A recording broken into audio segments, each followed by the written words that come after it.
Hello and welcome to Mile High Reefers. I'm your host, Scott Anderson. Today we're going to take a look at two of the newest additions to the tank, the Rose Bubble Tip Anemone and the Porcelain Crab. The Rose Bubble Tip is one of the coolest additions that you can do to your tank. They are absolutely gorgeous and easy to maintain in an established tank.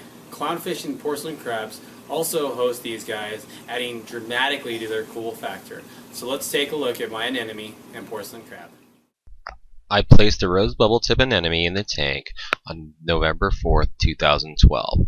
I put him at the bottom left of the tank, and I placed the Porcelain Crab with him, hoping that this would help encourage him to host the anemone.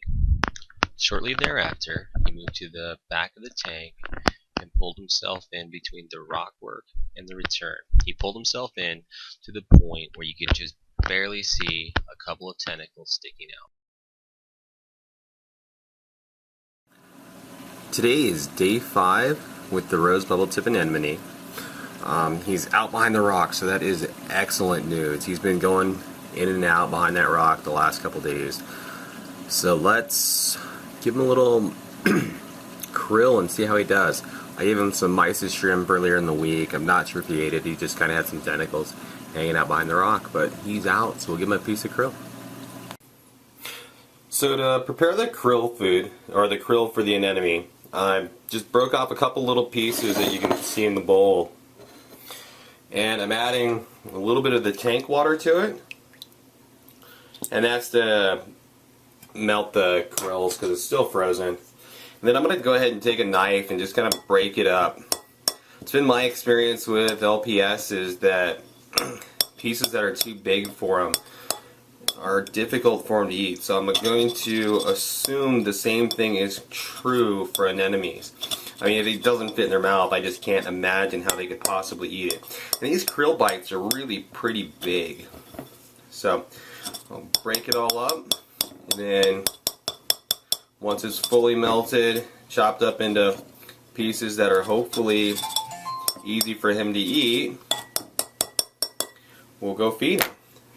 So that looks pretty reasonably sized. There's one piece in there might be a little big, but we'll see how it goes. So I'm going to suck it all up in my trusty turkey baster. Except for that big piece. And we'll go try to feed him. Okay, so now to feed him, we'll stick our turkey baster in the water and give him a little squirt of krill and see what he thinks.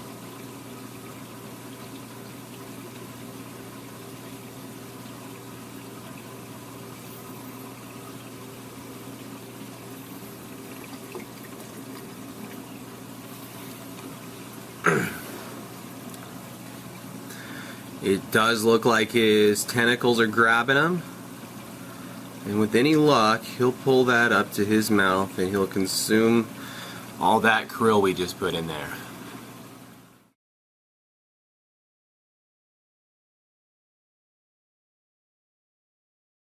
So this little anemone has been in my tank for about a week. He's a Rose Bubble Tip.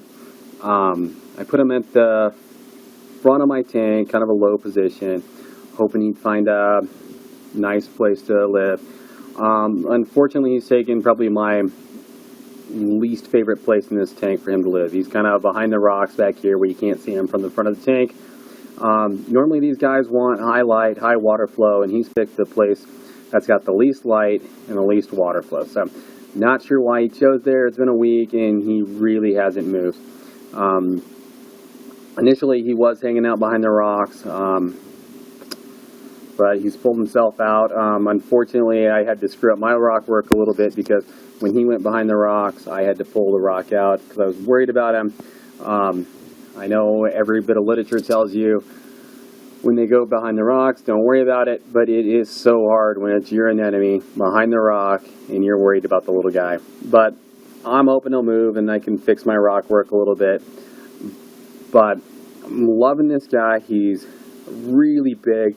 Gorgeous colors, very bubbly, and then he's got that little crab with him, and I love that crab. He is just the coolest host for these guys, especially since my clownfish seem to have no interest in him. A little porcelain crab that's hosting an anemone. These little porcelain crabs are reef safe, They look really cool hosting the anemone. These little guys have a pair of front arms called maxillipeds. These are little feather-like arms that they use to filter the water for passing food. They should be fed small pieces of shrimp to maintain optimum health. Feeding becomes really easy when they are hosting the anemone because they'll eat some of the shrimp that you feed the anemones. These guys are really cool, and I highly recommend him. He'll sit there and he'll sip the sand, and you can see those little feather things coming out, and he'll sip the water. He's just a really cool little guy. So, I love him. He's like $19 at my local store. I think that every anemone should have one. I had no problems getting this guy to host. The clowns still have no interest in the anemone, but this guy, I just put the anemone in, dropped him right on the anemone, and he has not left the anemone since I put it in there. So, really liking this guy. So, I hope you like the Rose Bubble Tip Anemone. I hope you like the Porcelain Crab, and I'll see you on future videos. Thanks. Bye.